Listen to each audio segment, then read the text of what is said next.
जय हिंद एवरीवन, मैं सचिन चौकंद आप सभी का स्वागत करता हूं इन डेप्थ क्लासेस में। और आज की जो हमारी वीडियो है, this is one of the most important video for your CDS 2 2024 examination. क्यों? क्योंकि आपके एग्जाम में इस बार 2024 से इंग्लिश के पेपर में स्पेसिफिकली मैचिंग लिस्ट के क्वेश्चन आए थे। और उन मैचिंग लिस्ट के जो क्वेश्चंस थे, उन क्वेश्चंस में आपको फ्रेंच से फ्रेजेस और लैटिन लैंग्वेज से फ्रेजेस देखने को मिली थी। क्या ये बहुत ही अनएक्सपेक्टेड चीज़ थी?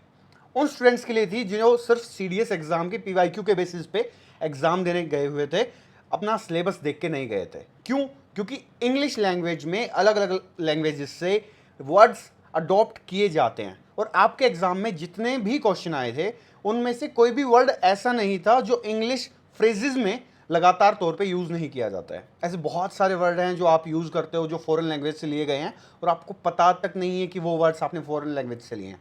उसके कुछ एग्जाम्पल भी हम इस वीडियो में देखेंगे and we are starting our video right now.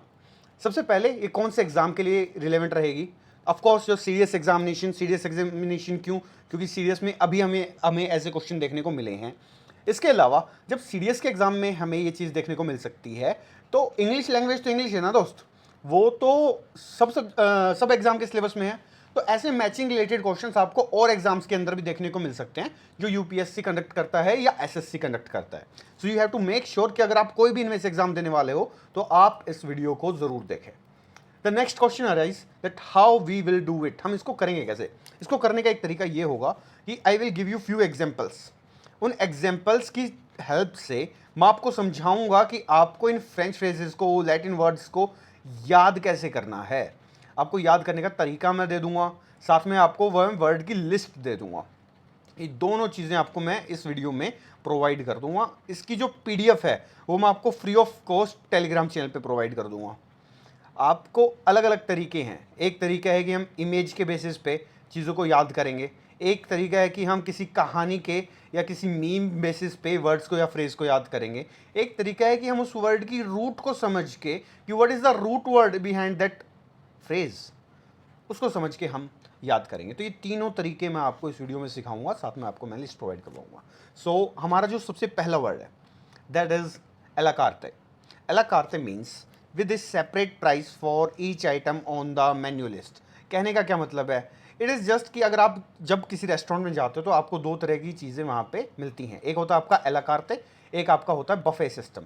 Even आपको जानकर हैरानी होगी कि आपका जो बफे सिस्टम, बफे वर्ड है, वो भी एक फॉरेन वर्ड है जिसको हमने इंग्लिश में अडॉप्ट किया है। तो एलाकार्ते क्या होता है? एलाकार्ते होते हैं कि यूजुअली जो हम रेस्टोरेंट्स में जाके मेन्यू से चीज़ें ऑर्डर करते हैं, तो जो वो हम अलग अलग लिस्ट या जिसे हम मेन्यू कहते हैं, वही एलाकार्ते होता है, जिसमें हम अलग चीज़ का अलग प्राइस शो करते हैं और अलग से उसको पे करते हैं। Example, the task are planning to add lunch service and an a la carte menu. कि जो टस्क रेस्टोरेंट है वो प्लान कर रहा है कि एक एलाकार्ते मेन्यू आपके लंच में ऐड कर दे और लंच सर्विसेज भी ऐड कर दे। तो ये सारी चीज़ें इस तरीके से आपको याद करनी है। A la carte means with a separate price for each item on the menu और list. The next word which we have is aperitif. Aperitif क्या होता है? An alcoholic drink taken before a meal as an appetizer. क्या होता है ना, हमारे यहाँ तो नहीं, लेकिन फॉरेन कंट्रीज़ में खाने से पहले भी कुछ ड्रिंक्स लिए जाते हैं, जैसे वाइन हो गया, है ना। तो जो भी ड्रिंक आप खाने से पहले लोगे उसे एपरेटिव कहा जाता है फ्रेंच के अंदर। You can take champagne as an example, क्योंकि वो एपिटाइजर का काम करता है। They served us champagne as an aperitif. Okay, अब शैम्पेन की स्पेलिंग आपके लिए इंपॉर्टेंट है, क्योंकि आपके CDS एग्जाम में पहले स्पेलिंग से रिलेटेड क्वेश्चन भी आते थे और पहले आते थे, दैट मीन्स अब फिर से आ सकते हैं। तो you make sure you remember the spelling of champagne, that is CHAMPAGNE। सो आपको ये स्पेलिंग का भी ध्यान देना है इसके ऊपर। नेक्स्ट वर्ड हमारे पास है डाइनर। अब देखो, ये कुछ मिलता मिलता वर्ड है ना डिनर से, राइट? तो खाने से रिलेटेड ही चीज़ है। एक टिपिकली स्मॉल इनफॉर्मल इन एक्सपेंसिव रेस्टोरेंट। तो जो हम कैफ़ेज़ में जाते हैं ना खाना खाने के लिए, कि ठीक है चलो इन एक्सपेंसिव सा इनफॉर्मल सा कोई छोटा सा कैफ़े कहीं पे खुला है, let's go there for lunch, let's go there for having a burger और स्नैक, राइट? तो उस जगह को डाइनर कहा जाता है। We will just grab a quick hamburger at the local diner, कि हम एक लोकल डाइनर से हैमबर्गर हमारा उठा लेंगे। नेक्स्ट वर्ड हमारे पास है, ये वर्ड आप सब ने सुना है, दैट इज क्रोसों। इसकी स्पेलिंग भी आपको याद करनी है, दैट इज CROISSANT, क्रोसों। कैसा दिखता है? ऐसा दिखता है, सब ने देखा होगा, है ना। और एनीबडी जो भी, मतलब मेरा दोस्त जिसने नहीं देखा इसे एक तरीके से गांव में फ़ैन मिलते हैं चाय के साथ खाने के लिए, वैसा वैसा कुछ मान लो इसको, ये वही है और कुछ नहीं है। A flaky rich crescent shaped roll, एक रोल है, क्रेसेंट शेप मतलब चांद की शेप का कटा हुआ ऐसा एक रोल होता है। फ्लैस्की मतलब जैसे फ़ैन होते हैं उसमें पपड़ियाँ झड़ती रहती हैं, उस तरह की चीज़ों को फ्लैकी रिच कहा जाता है। Okay, each morning we load up on croissants and coffee, की हर सुबह हम क्रॉसोंस खाते हैं एंड कॉफ़ी पीते हैं। तो ये एक ट्रेंड होता है जो बड़े बड़े शहरों में होता है, यूजुअली हमारी तरफ चाय मट्ठी होती है। नेक्स्ट वर्ड हमारे पास है बिस्क। बिस्क क्या होता है? Bisque is nothing more than a soup, एक creamy soup of pureed vegetables. ठीक है, तो ऐसा ऐसा आपका बिस्क दिखता है, एक सूप होता है वेजिटेबल्स का, एक तरीके से आप ये कह सकते हो। जिस चीज़ का सूप है वो इसके सामने लग जाता है। मान लो टोमेटो सूप है तो टोमेटो बिस्क इसको कहा जाएगा। Diners can also pair the sandwich with a bowl of tomato bisque. Got it? Next word हमारे पास जो है दैट इज बॉन एपेटाइट। एक चीज़ हमेशा याद रखना, कहीं भी आपको BON, यहाँ पे रूट वर्ड वाली बात आ जाती है, कहीं पे भी आपको BONE ऐसा कुछ भी लिखा मिलेगा, that will give you a positive sense. It will always give you related to some positive sense, कुछ अच्छी सेंस के बारे में बात होगी। ठीक है, bon appetit, appetit everybody know related to meal, खाना। तो बॉन एपेटाइट क्या होगा? अच्छी मील, यानी कि कोई किसी को कह रहा है bon appetit that enjoy your meal. तो इस तरीके से भी आप वर्ड्स को याद कर सकते हैं। Example of bon appetit in the sentence, here is your dinner darling, bon appetit, कि please enjoy your dinner, enjoy your meal. And हाँ, शेफ़ यहाँ पे आपको साथ में नहीं मिल रहा है, सो बॉन एपेटाइट। नेक्स्ट वर्ड, इसको आप पढ़ोगे और इसको पढ़ोगे और द ओवर। तो ये क्या है? ये कुछ नहीं है, एक सेवरी फूड है, मतलब ऐसा सा फूड होता है, इसको कहते हैं। इसको भी खाने से पहले एज एन एपेटाइजर दिया जाता है, एक तरह का आप सैलेड की फॉर्म इसको कह सकते हो। It's pre dinner, try the cheese board on one of the many speciality cocktails and craft beers, कि खाने से पहले, अभी तो बताया था ना दारू पीते हैं वो लोग, हम नहीं, दारू पीते हैं, पीनी भी नहीं चाहिए, और उसके साथ कुछ खाने के लिए भी चाहिए, तो ये खाने में ले लेते हैं वो लोग। नेक्स्ट वर्ड हमारे पास है विनिग्राते। विनिग्राते सुना सुना वर्ड, मिलता जुलता वर्ड इंग्लिश में क्या? विनेगर। ऑफ कोर्स, तो ये विनेगर से ही बनता है, इसलिए इसका नाम ये है। इस सॉस एक खास तरह की सॉस होती है। यूजुअली तुमने ना रील्स में देखा होगा कि वो क्या करते हैं, खीरे काटते हैं लंबे लंबे ऐसे से लेंथ में, और उसके ऊपर कुछ सॉस डाल देते हैं, लिक्विड सा कुछ डाल देते हैं। वो क्या होता है? वो यही होता है, विनिग्राते होता है। इस sauce typically made of oil, vinegar and seasoning, use specially on salads, cold meets और फिश। इन चीज़ों के ऊपर इसको यूजुअली डाल के खाया जाता है। Finish the salad by trickling over the vinaigrette, कि सैलड के ऊपर ये सॉस आप डाल दीजिए। Next word cordon bleu. अच्छा, एक चीज़ आप याद रखना है, एक तो पहली चीज़ तो ये वर्ड बहुत इंपॉर्टेंट है, कॉर्डन ब्लू क्यों है, कैसे, आप भी समझाऊंगा। दूसरा, अगर इसके नोट्स आप नहीं बना रहे हो कोई इशू नहीं है, क्योंकि ये PDF मैं आपको दे दूंगा, लेकिन आपको डेली 10 वर्ड्स को याद करना है। और याद कैसे करना है? आइदर मेक ए मीम अपने दिमाग में, या मेक ए सेंटेंस, या अगर एक वर्ड सीखा यार तुमने फ्रेंच का, कॉन्ग्रेचुलेशन, कि तुमने एक नया वर्ड सीखा है, तो उसको दिन में किसी दोस्त के सामने बोल दो, गर्लफ्रेंड बॉयफ्रेंड के सामने बोल दो, किसी दूसरे दोस्त के सामने बोल दो, घर वालों के सामने बोल दो, और है ना, उनको सिखाओ कि तुम्हें भी कुछ आता है, बताओ उन्हें। ग्रेट कुक और कार्डन ब्लू डिश। ग्रेट कुक, कार्डन ब्लू को ग्रेट कुक कह सकते हैं कि बहुत अच्छे से बनाया है, तो उसको हम कह सकते हैं कार्डन ब्लू। कार्डन ब्लू का एक और मीनिंग होता है, कार्डन blue dish means excellent. Excellent आप कह सकते हो इसको, एक्सीलेंट डिश, है ना, ऑफ द सुपीरियर क्वालिटी, वो कह सकते हो आप।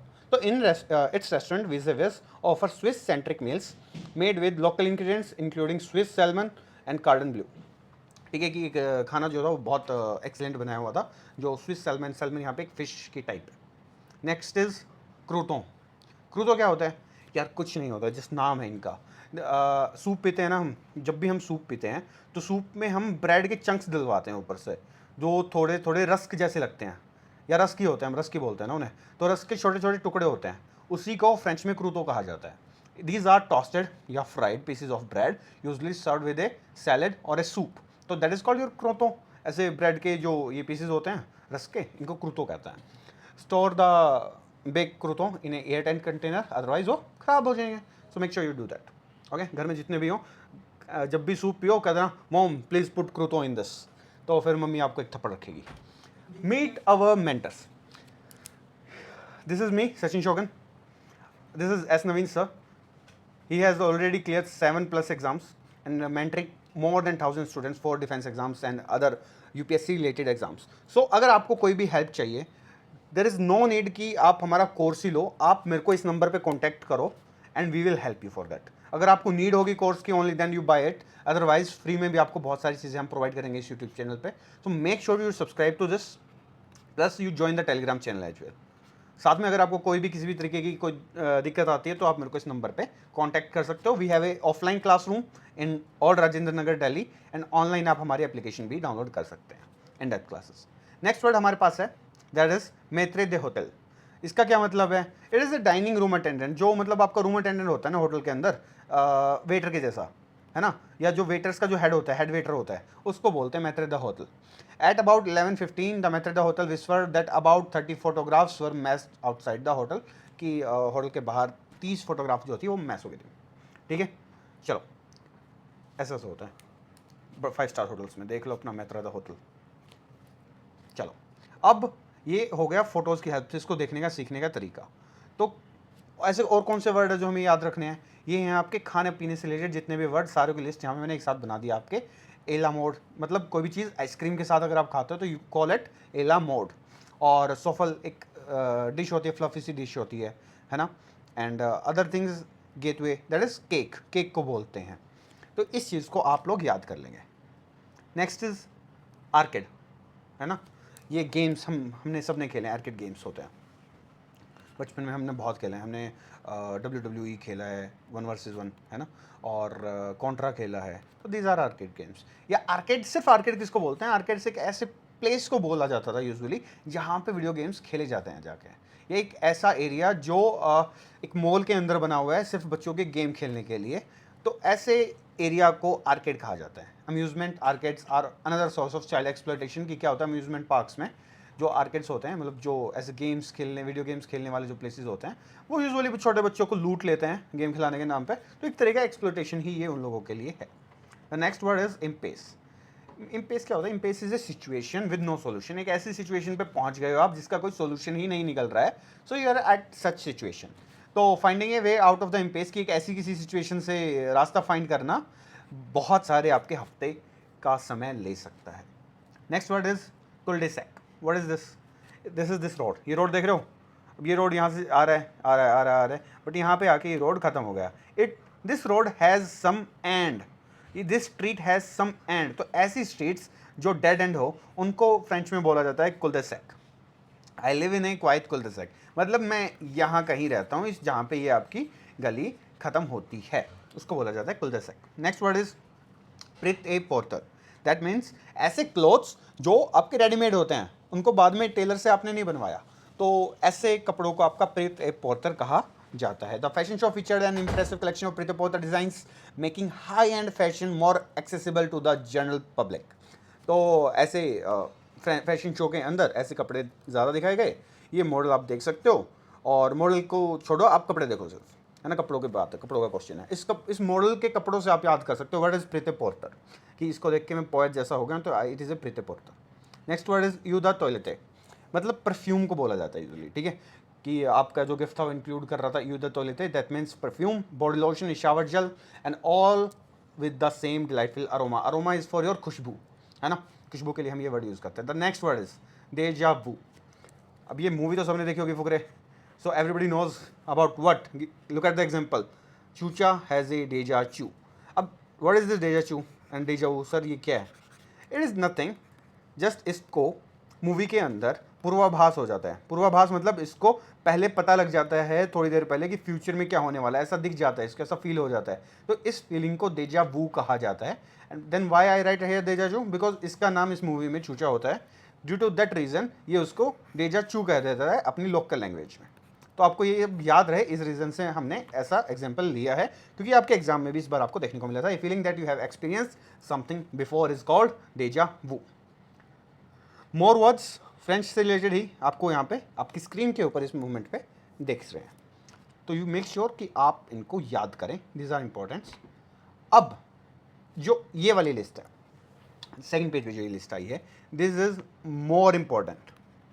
क्यों मोर इम्पॉर्टेंट? क्योंकि इसमें ऐसे बहुत सारे क्वेश्चन हैं जो आपके डायरेक्ट, मतलब ऐसे बहुत सारे वर्ड हैं जो डायरेक्ट क्वेश्चन की फॉर्म में आपके एग्जाम में एक्सपेक्ट किए जा सकते हैं। जैसे डेजा वो आपको यहाँ पे देखने को मिला, एन रूट, अब ये रूट मतलब रास्ता होता है ना, तो that is on the way, है ना। Fiance, we all know fiance, entrepreneur, we all know. तो ये सारे फ्रेंच भाषा से आए हुए शब्द हैं जो हम यूज़ करते हैं। चौफर, है ना, ये तो गाना सुना है सबने दिलजीत का, लेकिन उसका मीनिंग नहीं पता होगा ना, उसका मीनिंग होता है ड्राइवर, तो गाने में ड्राइवर की बात कर रहा है दिलजीत। चलो नेक्स्ट वर्ड, दैट इज़ जुआ द वीवा। ये मैंने आप लोगों को रील के हेल्प से भी बताया था क्या होता है। एवरीबडी नो शुभम गौर, सो है ना। सो जुआ means Joy, they means of, विवे means living. तो जुआ the विवे means Joy of living, मतलब कोई ऐसा एग्ज़ाम आए तुम उसमें तुक्के मारो, सारे तुक्के मारे तुम्हारे ठीक हो जा रहे, मज़े ही मज़े। तो ये जो मज़े ही मज़े है, इसको फ्रेंच में जुआ द विवा बोला जाता है। और अब जो मैं तुम्हें पढ़ाऊंगा, अगर तुमने इसको पढ़ लिया तो तुम्हारे भी मज़े ही मज़े हो जाएंगे। तो मेक श्योर तुम इस वीडियो को पूरा देखो, चैनल को सब्सक्राइब करो और अच्छे से पढ़ के जाओ अपने एग्जाम में। फ्रेंच से और वर्ड हमारे एग्जाम में देखने को हमें मिल सकते हैं, जैसे bon voyage, that means safe travels. जैसे मैंने तुमको बोला था, है ना, bon is something for good sense, positive sense, right. तो सेफ ट्रैवल में भी हम किसी को विश कर रहे हैं कि आपका जो ट्रैवल है वो सेफ रहो, so it is a kind of positive sense word. सो इस तरीके से आपके मैचिंग द फॉलोइंग आए थे ना, मैच वाले क्वेश्चन आए थे। तो अगर आपको बोन का मतलब पता होगा, जोए का मतलब पता होगा, तो आप सिर्फ इनकी हेल्प से भी गैस कर पाओगे आपके एग्जाम में कि what is the real meaning out of this 4 options. तो आपका क्वेश्चन ठीक हो जाएगा, and that is the most most most important thing about your exam. Next word, bouquet, हमने सबने सुना है, स्पेलिंग याद कर लेना, BOUQUET, बुके क्या होता है, फ्लावर अरेंजमेंट, है ना। तो make sure you remember this as well. और ये बॉन वाले जितने भी हैं, मैं फिर से कह रहा हूँ, उसको याद कर लेना, पेपर में आएगा एक ना एक। Bon vivant, that means someone who enjoy living specially food, ऐसे पर्सन को बॉन विवेंट कहा जाता है, ठीक है। De rigueur, that means required. चलो नेक्स्ट आगे बढ़ता है। यहाँ पे भी एक वर्ड आपको दिखेगा जो जिससे आप मिले जानते हैं पहले, दैट इज डेब्यू, है ना। डेब्यू को हम स्पेलिंग है DEBUT, debut, that means the first performance of an artist. हम क्रिकेट में बोलते हैं ना, उसने डेब्यू मैच के अंदर 2 शतक मार दिए, ओ माय गॉड, कौन है ये, मैं तो नहीं। तो ऐसे आपको चीज़ें याद करनी है, make sure you remember this list as well. अब आगे भी आपको बहुत सारी चीज़ मैं इसमें दिखाने वाला हूँ। क्या आपके एग्जाम में सिर्फ फ्रेंच भाषा से क्वेश्चन आएंगे? नहीं यार, ऐसा नहीं होने वाला है। फ्रेंच के साथ साथ आपके बाकी एक ऐसी लैंग्वेज कौन सी है जिससे आपको बहुत ज़्यादा क्वेश्चन देखने को मिलेंगे, वो है आपकी लैटिन लैंग्वेज। लैटिन लैंग्वेज क्यों? क्योंकि इंग्लिश में बहुत ज़्यादा वर्ड जो हैं वो लैटिन से लिए गए हैं। तो वो वर्ड्स के बारे में भी हम सीखेंगे, लेकिन उससे पहले मैं आपको बता दूं, अगर आपको ऑफलाइन सिर्फ मिलने भी आना, you can come at our offline centre. अगर आपको ऑनलाइन हमसे बात करनी है तो this is the given number on which you can talk on us, and we are your mentor, we will help you to clear your CDS 2024 examination. या कोई भी और आपको हेल्प चाहिए तो हम आपकी हेल्प करेंगे। अब एडहोक वर्ड आपने सबने सुना है, दैट एडहोक कमेटी होती है, राइट। एडहोक जजेस होते हैं। तो क्या होता है एडहोक? एडहोक का मीनिंग होता है फॉर्म्ड और done for a particular purpose only, कि उनका जो फॉर्मेशन हुआ है वो फॉर्मेशन किसी पर्टिकुलर पर्पज से हुआ है। तो एडहोक कमेटीज आर व्हाट, कि एक स्पेसिफिक पर्पज के लिए उस कमेटी को बनाया गया है, that's why it is called ad hoc committee. Bona fide certificate सबने सुना है। तो बोनाफाइड क्या होता है? That mean genuine, that mean real, कि yes you are actually the member of this school, you are actually the bona fide student of our academy. So only bona fide members of the club may use the club house, got it. तो bona fide, तो ये words भी आपके इसी तरीके से आप regular भाषा में यूज करते हो, जो आपके एग्जाम में आपको देखने को मिलेंगे। और कैसे ऐसे वर्ड है, एक्सेट्रा सबसे ज़्यादा यूज करते हो, ETC, that two is a Latin word, है ना। डिफेक्टो, डिफेक्टो क्या होता है बताओ, आपके पॉलिटी में आपने पढ़ा होगा। Okay, you will answer in the comment section, who is the de facto ruler of your country. अगर आप इंडिया के हो तो इंडिया का बताना, किसी और देश से इस वीडियो को देख रहे हो सीखने के लिए तो अपने देश का बता देना दोस्त, ठीक है। Who is the de facto ruler of your country. In Situ, that means in the original place, important word है, स्टार मार्क। नेक्स्ट वर्ड, ये सबने सुना है, पर कैपिटा इनकम हम निकालते हैं। तो पर कैपिटा 2 इज ए आपका लैटिन वर्ड जो इंग्लिश में हमने अडॉप्ट किया है, for each person. Inter alia means among other things. Pro rata, that means pro rata, pro rata नहीं, प्रोरेटा, प्रोरेटा मतलब प्रोपोर्शनल। पोस्टमार्टम हमने सबने सुना है, सबने यूज किया है, examination of a body after death, ऑटोस्पे। Okay, so these are the words that is taken in English from Latin and are important for your exam. तो हमने क्या सीखा? हमने सीखा सर हमारे पास अलग अलग तरीके के हैं, या तो मैं कोई रूट वर्ड समझ के उससे याद कर लूँ, या मैं उसकी इमेज देख लूँ उससे उसको याद कर लूँ, या मैं उस वर्ड से रिलेटेड है ना अपने मन में एक मीम बना के, मजाक बना के, है ना, उससे याद कर लूँ। जैसे हमने जुएला वीवर को याद किया, जैसे हमने डेजा वू को याद किया। तो these are the multiple ways जिससे आप याद कर सकते हो। लेकिन सबसे इंपॉर्टेंट क्या है? सबसे इंपॉर्टेंट है याद करना। लेकिन क्वेश्चन दूसरा ये आता है ना सर, जो आपकी सबसे बड़ी आज तक की प्रॉब्लम थी कि याद करना क्या है, कौन सी लिस्ट है वो जो हमें याद करनी है। So this is the list I am providing you in this video. ये आपको हमारे Telegram channel in depth classes search करोगे तो भी मिल जाएगा, और नीचे मैं डिस्क्रिप्शन में भी लिंक दे दूंगा, तो वहाँ से आप इसको ज्वाइन कर सकते हो और you can access this PDF as well. ठीक है, अगर कोई भी वर्ड समझ में ना आए, कोई भी डाउट आए, so make sure you tell me on WhatsApp, I will help you. उसके अलावा आप नीचे कमेंट सेक्शन में भी अपने क्वेश्चन डाउट पूछ सकते हो, चाहे किसी भी सब्जेक्ट से रिलेटेड आपके डाउट हो, we will sure make ensure that कि वो आपकी क्वेरी दूर हो। And on a serious note, if you want to enrol in our courses, तो आप हमारी ऐप डाउनलोड करके आप एनरोल कर सकते हो, इस नंबर पे कांटेक्ट कर सकते हो। अगर आपको कोर्सेज में एनरोल नहीं करना है, still there is no issue, we will still help you. आपको जो भी हेल्प चाहिए, your mentors are always with you. Thank you so much. जय हिंद, जय भारत।